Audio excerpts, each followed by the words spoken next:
হে hello everyone, আজকে আমি চিকেনটা আদা রসুন আর সয়া সস আর গ্রিন চিলি সাথে একটু কর্নফ্লাওয়ারের ব্যাটার নিয়ে আমি চিকেনটাকে কোট করব।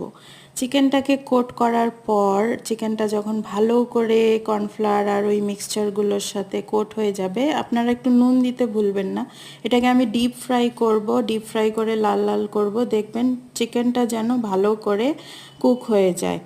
এই মোমেন্টে আপনি যদি উঠিয়ে এটা পকোড়া হিসাবে খেতে চান খেতে পারবেন। এই দেখুন আমি একটা সস বানাচ্ছি। সসটার মধ্যে আমি টমেটো সস নিলাম, একটু ডার্ক সয়া সস নিলাম, আর আমি এতে দেব একটু গ্রিন চিলি সস।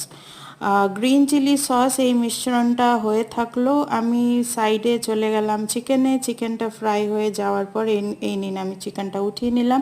এরপর আমি পেঁয়াজ কুচি আর জুলিয়ান কাটা আদাগুলো দিয়ে দিলাম তেলের মধ্যে।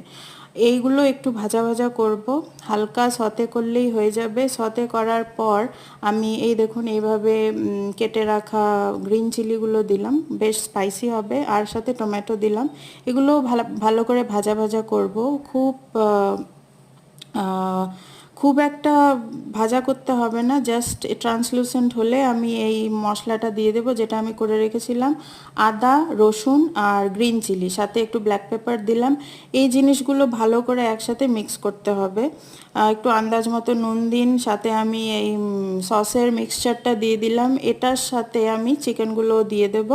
চিকেনটাও এই সসের সাথে ভালো করে কোট করবেন। কোট করা হয়ে গেলে দেখবেন একটা সসি টেক্সচার আসবে। এরপর আপনি জল দিয়ে দেবেন। জলটা দেওয়ার কারণ হচ্ছে এটা যাতে ভালো করে সেদ্ধ হয়ে যায়। এই দেখুন গ্রেভি হয়ে যাওয়ার পর আমার রেসিপি রেডি।